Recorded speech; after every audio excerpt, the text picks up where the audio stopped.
Salut, moi c'est Léo, j'ai 23 ans, je suis étudiant à l'ESCP, une école de commerce à Paris, et je viens de rejoindre les rangs des coteries pour un stage de césure de 6 mois au sein du département innovation. Notre mission dans ce pôle consiste à développer des projets stratégiques pour l'entreprise et d'y construire de nouvelles offres.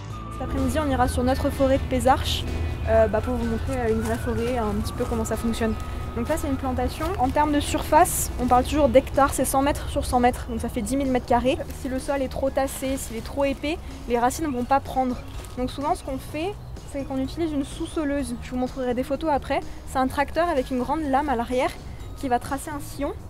Et en fait, le but, c'est vraiment juste de fragmenter le sol pour que les racines puissent s'infiltrer. Tu sais, quand on fait des plantations à la main, c'est à la bêche. On va faire des potées, c'est-à-dire que sur 1 mètre carré, grosso modo, on va juste retourner le sol, un peu comme si vous plantez des trucs dans votre jardin, quoi. On remonte un petit peu le cours de l'histoire. Entre grosso modo il y a 5000 ans jusqu'à il y a 2500 ans. C'est à cette époque-là que les hommes ont commencé à se sédentariser et donc on a eu les premiers grands défrichements pour l'agriculture, l'élevage et l'installation d'habitations. Le bois servait à faire du bois de chauffage, on a commencé à construire un peu aussi. Si avait besoin par exemple de poutres, on faisait du furetage. Du furetage, c'est-à-dire qu'on va juste récupérer un arbre par-ci par-là de temps en temps.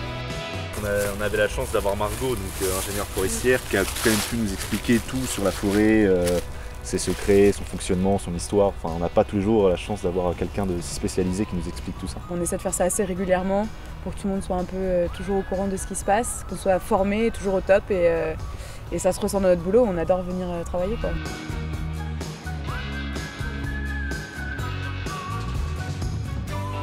Les ruches, on en vend, on en propose avec Écoterie, mais c'est la première fois que nous en voit en forêt. Un exemple même de la biodiversité qui est présente.